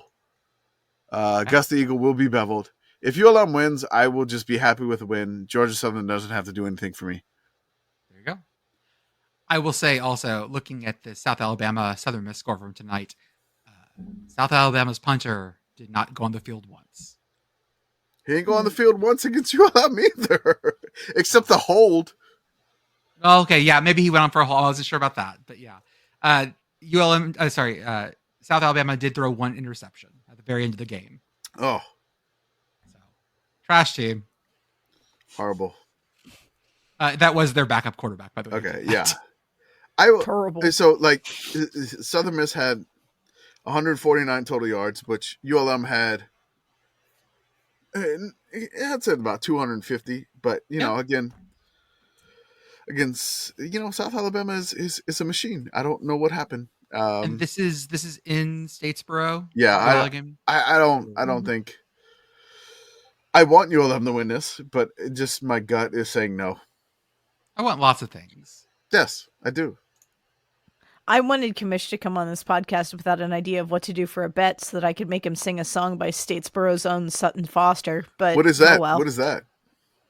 What? She is a 2-time Tony Award winner. Okay. Most known for her revival of Anything Goes. Yeah. Okay. So you want me to sing Anything Goes? That would be great. Okay. I would love that. A la Sutton right. Yeah. Foster. Okay. You know what? Yeah. Okay. Hold on. I will bevel Gus the Eagle if they cover the spread. If ULM loses by 30 or more, I have to sing Anything Goes. Love it. This is Christmas for me. Okay, perfect. Done. So 30 or more, please ULM, show up. for me, Commish, and the podcast listeners, please. We have the battle of the unbeaten MAC teams in conference. It should be one of the best games of the weekend, honestly. Miami of Ohio's 3-0, 6-1 overall against Toledo. Can you 3-0? Can you do this for me? I want like the Rocket Man for Toledo and like the Red Hawk, but like anime version, like we had the Shark versus Bear. Okay. And like a graphic. Let me work on that. And it just says Super Maction Showdown. And then we can tag the MAC conference. Love it. Let me get that in one of my notes real fast. Done. Where's my vision board tab? There it is. Vision board. I love how the podcast keeps turning into, let's give Jordan homework. We kind of do. I feel like we need to get like a freeform going. He has some sort of like. I have a Trello board. We need to like share. I'll just share it with you. Yeah, I'll just share it with you guys. You just put your ideas on there directly. Done. You want a Toledo versus Miami, Ohio anime thing. Anime. That would be good because sometimes I say things on here and then I don't retain them. Yeah, same. I don't either. That's why I have to write it down. Yeah, we talked about that earlier in the show, actually, about how we don't remember anything that happens on this show. Yeah, like Bodhi terrified me today earlier. Whenever she was, when Bodhi was calling out Jordan for a second there, I'm like, I hate what you said, and I'm like, what did I say? Oh no. UTSA at FAU. This is a former Conference USA matchup that is now a American Conference matchup. So that's good. It feels weird. It's just like, hey, we just joined this new conference together. Big Ten rivals, UTSA and FAU. Virginia at UNC. Virginia's coming off a bye here, so that makes it a little interesting, I guess. I feel like this is at Chapel Hill, and yeah. And they got that receiver back, and yeah. This is I don't know. I still feel like Mac's just gonna suck out all their blood. So UNC's is favored by 23.5. That feels too much, but it does. All their blood, no blood. Fuck it. Virginia wins. There we go. Okay. Oh my God. So many predictions. Fuck it. I don't know. That's why I need the soundboard, like double-barreled lock. There is no lock, but like Nevada and Virginia winning, I feel like this is like the game that North Carolina stubs their toe. Like they fuck up incredibly, do something stupid because they just beat Miami, and then they revert back to like North Carolina. We can't have good things. I don't know. I'm wrong. TCU at K-State. We like purple? I'm totally wrong. Purple's good. Like purple? Purple rocks. I'm since I have a baby girl, I am all about like not giving her pink. Yeah. And she just gets straight purple, homie. So my favorite color is purple. My kid will tell that to people, and it really shocks them because I'm like a kind of big, weird, awkward dude, and I wear lots of purple. Dude, purple rocks. Purple is amazing. I mean, I grew up with purple, green, and gold, so green is my favorite. Purple probably second favorite. And I love some fucking gold and yellow. So I mean the Mardi Gras colors rock for me, and I mean both Pitt Girl and West Virginia's got the gold and yellow going. So I'm sure you're welcome for that, but maybe some blue for both of you. But like those colors are amazing. Like I love seeing purple on uniforms. Yeah, I love purple. It is so good. Purple rocks. Wazoo at Oregon. Cougs, I want you to do this just for fun. But Cougs, you can't do what you did last week. No. Where you lost to Arizona by like 40. You can't do that again. Cougs will do it as a treat. Now, is this game in Pullman? No, it's in Eugene. So there are many things going against you here. But Cougs, I believe you here. I believe you can make this spicy. Just a nice, quiet, inviting environment at Autzen. Yeah. Also, this is good. This is a 12:30 local kick. I'm just gonna say this off the top of my head here. Whatever. Like Autzen Wazoo Stadium. lock of the week. No, I'm not there with that one. No, I'm sorry. Gatling lock, and it's just like a whole bunch of chickens. I'm not there on that one. So I have Nevada and Virginia, and they're going to totally backfire in my face. But whatever. Oh yeah, absolutely. Old takes expose me on the podcast. The backfire of the week. It just make this, and none of us will remember. Probably not. No, except our Patreons will totally remember and never let me They will. forget. Shout out to Ben. Sound off in the comments about stuff that we inevitably forget. Shout out to Ben, and then shout out to I believe it was Grant who reminded me that I mistakenly said New Mexico State when I meant New Mexico. Yeah, so totally I messed the up. Sickos Committee. We outsource our memory to other people. That's right. Do that. Remember that. I'm not like Eternal Sunshine for the Spotless Sickos. One of my favorite movies. Is everybody like? I'm not an Autzen Stadium fan. Really? No, I don't know. Maybe I need to see it in person. Seeing a game at Autzen is on my bucket list, like high on my bucket list. Maybe I'm not like a fan of the it's not like a bucket list stadium, like like a UW game. Yes, I want to do that. Kibito game, guaranteed. Holy shit! You said UW, yes, but not Autzen. You were about to end up in a world of shit. I don't know. Like he doesn't. Yeah, I'm the one that's usually like, oh, I guess Kosovo is an integral part of the Serbian state. I don't know. Oh, for fuck's sake, Jordan. I don't know. Like Autzen. Is it me just that I'd rather go to Corvallis? I feel like that's your hipster shit. It's my hipster shit. Okay. I mean, I want to go meet Corvallis love, but like I don't know. Like Autzen, like I see it on the TV, and I'm like, I don't know.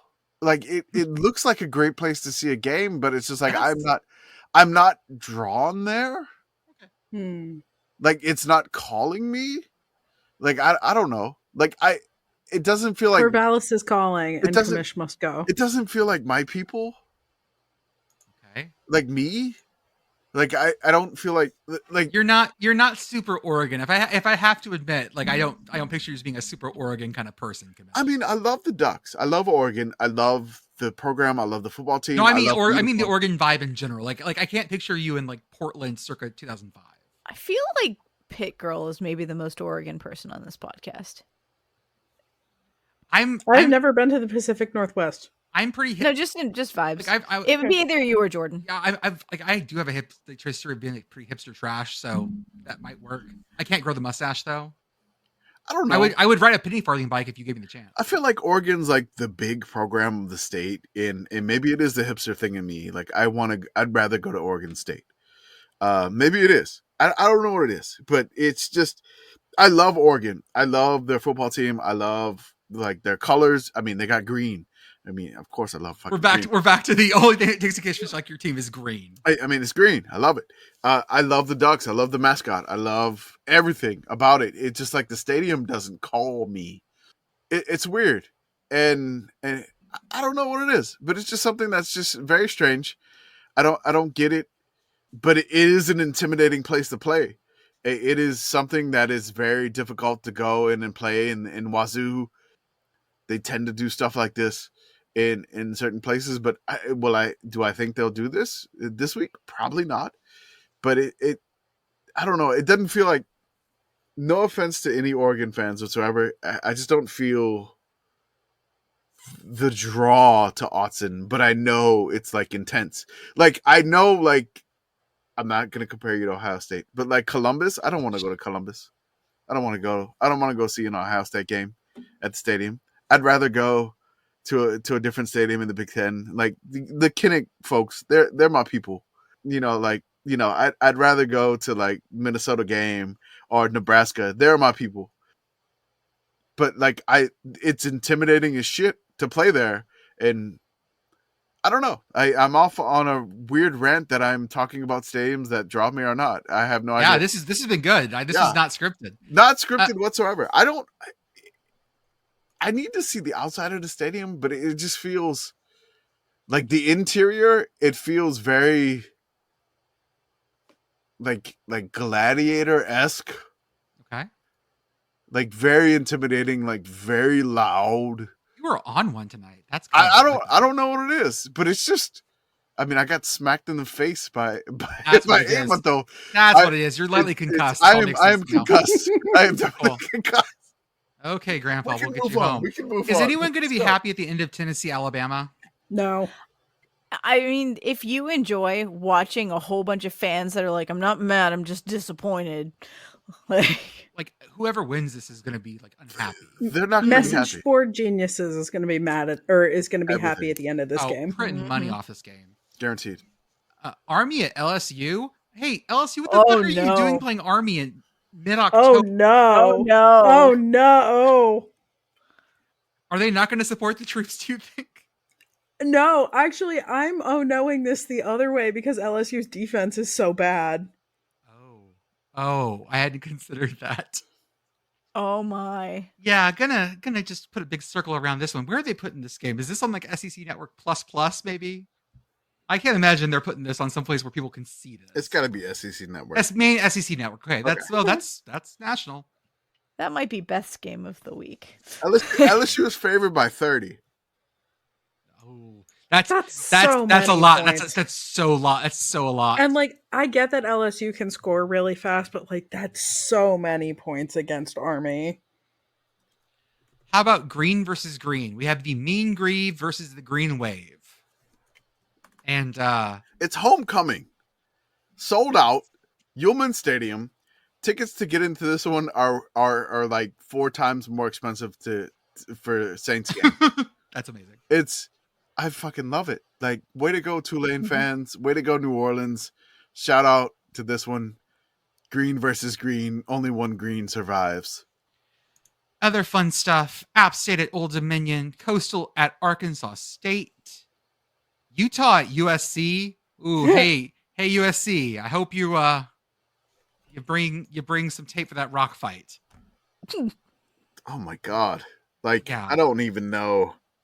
That's gonna be a I mean, Like- Utah has their big bag of hammers. Watch out. like maybe the fireworks get them far enough ahead. maybe. These fireworks get them far enough ahead. I don't know.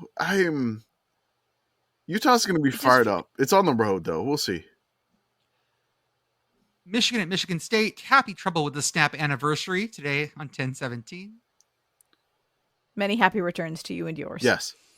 Duke at Florida State. They still have without Riley Leonard, which means they're probably going to need more than 4 passes to beat Florida State, and I don't know that they have that in them. 4 completed passes. They had 12 yes. last week, but 4 completed passes. Georgia State at the Raging Cajuns. Yeah, UCLA. Go ahead. I want to give a shout out to a new Discord member. I believe it is what is his name? Is it? We have a ULL member in the Discord now. I think it involves Cajun. Cajun Killer 94. Yeah. Cajun Killer 94. Shout out to Cajun Killer 94. We have the Battle on the Bayou in the Discord now, which is great. This one's gonna be fun. Yes, My God, is this on like the NFL Network or something? ESPNU. Okay, cool. We may actually get like a legit halftime show for that one. But I mean, Georgia State's 5-1. The Cajuns are 4-2. It's in Lafayette. Both of these teams tend to play really close games, so it'd be a great Sun Belt banger. UCLA at Stanford. Hey, Stanford, maybe you got another shot at it. Do it again, Stanford. Do it again. Then we It would have be so funny Texas. if they did it again. Do it again, Stanford. Do it again. We have also Texas at Houston, a game that has not been played in like 20 years. Read your favorite box score from this game, like the. I'm gonna look this up real fast. I need to get the so the 1987 Houston Texas game comes up in a bunch of different weird records. This game has the record for most pick sixes by a single person in a single game with 3. Whew. This game ends up being, I believe, 60-40.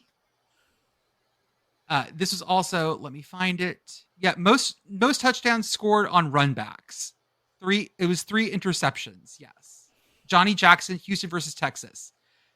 Also, Antonio Perkins at Oklahoma State versus UCLA ran back 3 punt returns in a single game. Holy shit! Wow. Also at this game, has the record for most defensive touchdowns in a game, 4. Also Okay. at this game, most touchdown interception returns. There were 4 in the whole game. One guy did 3 of them. This game, So that's just going to happen again. yes, Got it. like this game comes up in so many different weird things. Okay. And this is the I last was time. listening, and they're just like, challenge accepted. Essentially, this is the last time that will be a conference game that we know of right now.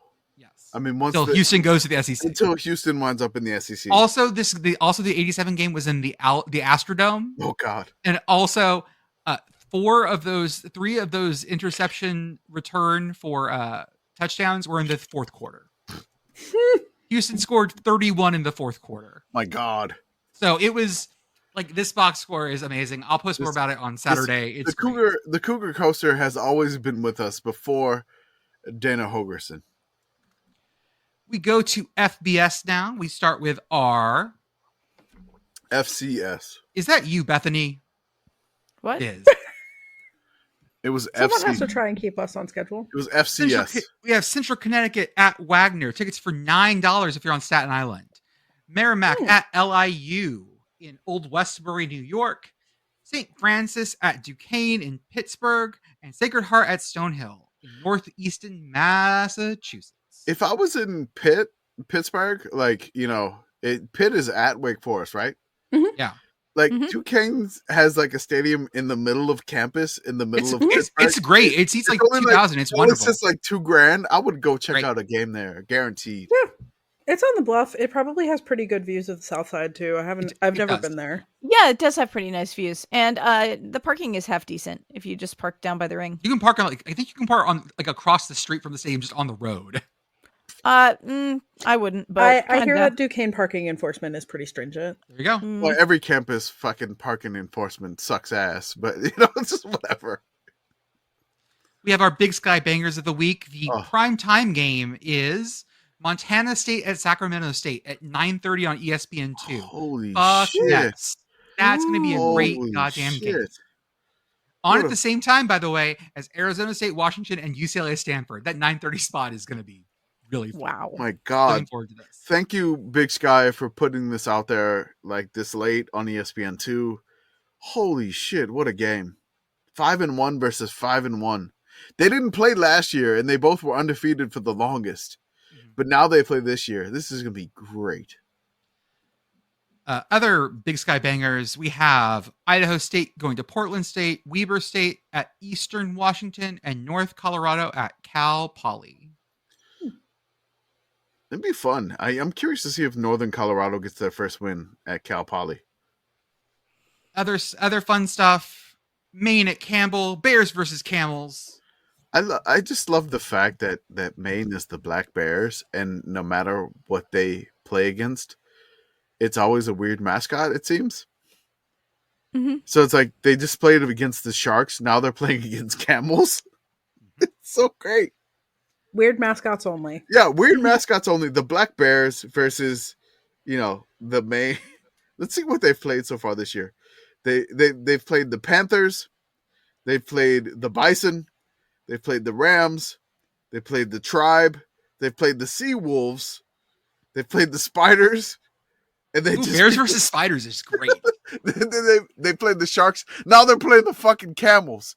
God, Maine is so awesome. Rhode Island at Albany should be fun. That's a CAA matchup. Oh yeah. Columbia at Dartmouth. Columbia can get fucked. I hate them. That's all I want to know is, I put it in the podcast notes, so it's like, make fun of Columbia, Jordan. Go right ahead. Oh yeah, no, they're just like they're the ultimate like New York City kids. They're the rich kids. They're on like their parents' money. Fuck them.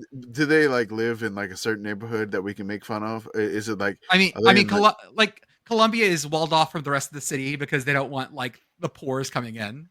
What neighborhood is Columbia in? I don't know. Are they in Soho or somewhere else? I don't know New York City. I don't fucking know New York City stuff. I do get every time I went to their stadium, I did get shit on by seagulls. So fuck that stadium.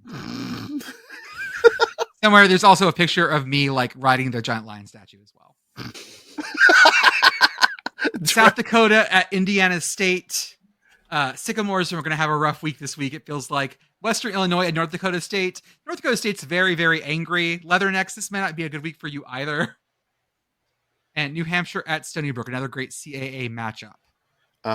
Good luck, Stony Brook. They're still winless on the year, but I don't think New Hampshire's gonna take. No, this is gonna be it. No, I don't think it's gonna be it. So our folks in the winless FCS, I don't think any of them gets a win, but we can hope. And then your cheap tickets of the week. If you're in these games, you are obligated to go because these are cheap tickets that are going to be for fun. Rice at Tulsa for $4. SMU at Temple for $8. There's nothing else you can do in Philadelphia. On Friday night. night. $8. No. That is true. That is true. Go. Is there a baseball game at that point? The Phillies? I don't know if Not for $8. definitely No. not for No. But at the same time, because aren't those stadiums close together? Yes, very close. they're all Yeah. they share a massive parking lot. So if the Phillies, Just park somewhere else and use the Broad Street line. no, the Phillies game on Friday night. Oh, it's in Arizona. it would Perfect. be in Never mind. Arizona. Okay. Pay $8 to go see Temple SMU. Yep. Do it. They'll probably show the baseball game on the scoreboard between plays. So Done. Charlotte at ECU for $9. If you're in Greensboro, fucking go to this game. Like I mean, you're in Charlotte. Drive. It ain't that Yeah. far. ULM at Georgia Southern for 10. Okay. USF at UConn for 8. Eastern Michigan at NIU for 6, and UTSA at FAU for $10. That's a banger of a deal. $10 to get in Boca Raton. Yeah, Yeah, I mean, you get those sand uniforms that FAU has. that's right. They're in the Sandies this week. They're in the Sandies. Okay, folks, that's all we got time for today. They're in the Have a great- Sandies. Have a great week, and we will see you on the other side. Now I want some pecan Sandies. I was just thinking that.